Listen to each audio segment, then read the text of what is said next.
Welcome to the deep dive. So today we're opening up the rule book for what has to be one of the most enduring manifestation guides ever written, Florence Scovel Shinn's The Game of Life and How to Play It.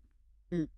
Our mission here is to really quickly get a handle on the core mechanics of this game she describes. The basic idea is that your outer world, your entire life, is just a reflection of your inner world, and it's all governed by these, spiritual laws. And that's really the key, isn't it? The central concept is alignment. You only get that sense of flow and success when your thoughts, your words, and your faith are all lined up with these laws. If you're coming from a place of fear or doubt, you just create friction. A closed loop. Exactly. Shinn says you get back precisely what you send out. And Yeah. that's radical responsibility right there. You can't blame anyone or anything outside of yourself. Okay, so let's unpack the creative toolkit you need to actually play this game. Shinn gives, she gives this incredible power to words. Oh, absolutely. She calls them literal creative commands. And she insists that speaking an affirmation is way more powerful than just thinking it. Why is that? Well, think of it as an energetic mechanism.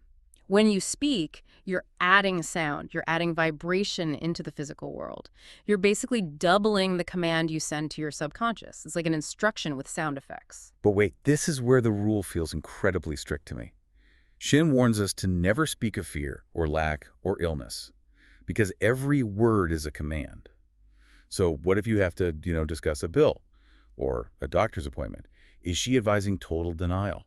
That's a great question. I think it's more about mindful language, which is probably a lot harder than denial. Complaining doesn't just describe a problem, it literally creates more situations for you to complain about. You're just placing an order for more of the same. You are. It's about catching yourself.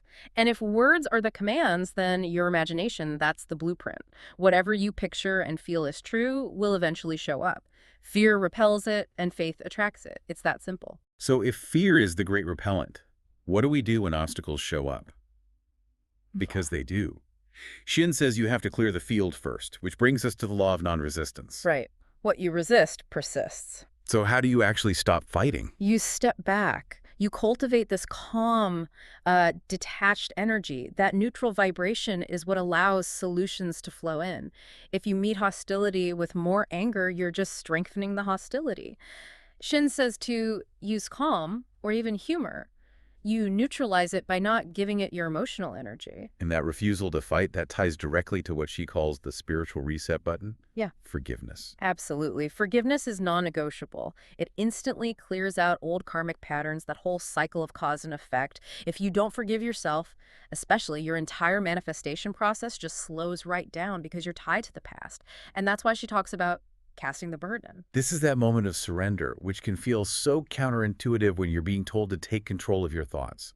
It's like handing the controller over to what she calls divine intelligence. It is. You could almost frame it in modern terms as like radical acceptance. Casting the burden means you let go of the how and all the worry.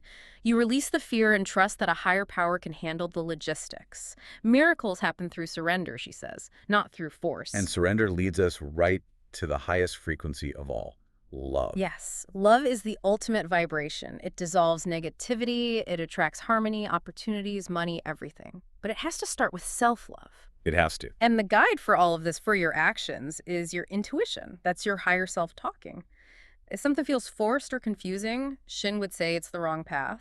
If it feels peaceful, inspired, you're on the right track. That path being your destiny, or what she calls the divine design. This idea that everyone has a unique, perfect path just waiting for them. And when you're truly playing the game right, you realize prosperity isn't just about money. It's total flow. It's health, joy, ease, and the fastest way to multiply all of it, gratitude. So if we boiled it all down for you, the player trying to win this game, the ultimate formula seems to be faith plus gratitude plus non-resistance equals prosperity.